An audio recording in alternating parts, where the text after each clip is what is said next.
Today I want to speak on behalf of all the girls who belong to ghosting community, यानी कि वो लड़कियां जो दूसरों को घोस्ट कर देती हैं। बाकी लोगों के लिए मैं बता दूं, घोस्टिंग मतलब होता है कि जब आप किसी से बात कर रहे हैं और उसने आपसे बात करना अचानक से बंद कर दिया, इसको घोस्टिंग कहते हैं। अब घोस्टिंग को इतना नेगेटिव लाइमलाइट में क्यों दिखाया जा रहा है मुझे समझ में नहीं आ रहा, क्योंकि घोस्टिंग तो हमारा सोफिस्टिकेटेड वे है किसी को रिजेक्ट करने का या फिर किसी से दूर जाने का।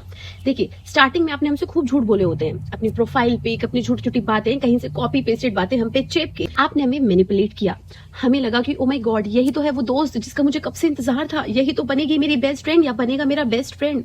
But later on with time हमें रियलाइज होता है कि भैया हमारा जजमेंट बिल्कुल गलत था। You are not even 1% of that person जिसको मैं सोच रही थी। तो हमें अपने खुद के बेवकूफी भरे डिसीजन पे इतना गिल्ट होता है, हमें ये क्वेश्चन करने में भी सेकंड हैंड एम्बैरेसमेंट होता है, क्योंकि आपको चूज करना भी हमारा डिसीजन था और हमें लगता है कि ओ माय गॉड मैं फिर से बेवकूफ बन गई। तो हम करते हैं घोस्टिंग। चलो हम घोस्टिंग ना करते तो हम क्या करते?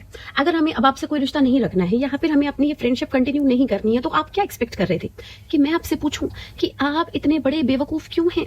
क्या मैं आपसे पूछूं कि आप इतने मैनिपुलेटिव झूठे इंसान क्यों हैं? क्या मैं आपसे पूछूं कि आपकी बुद्धि घुटनों में है क्या?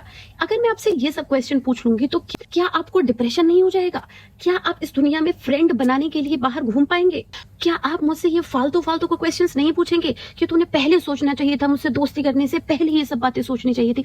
तो इन सभी फालतू फंडर के क्वेश्चन से बचने के लिए और आपकी इमोशंस हर्ट ना करने के लिए हम सीधा सीधा आपको घोस्ट कर देते हैं। भाई, घोस्टिंग हमारा एक सोफिस्टिकेटेड वर्जन ऑफ रिजेक्शन है। घोस्टिंग पूरी चीज नहीं है। एंड जो बार बार घोस्ट हो रहा है उसको सोचने की जरूरत है कि उसको घोस्ट क्यों किया जा रहा है।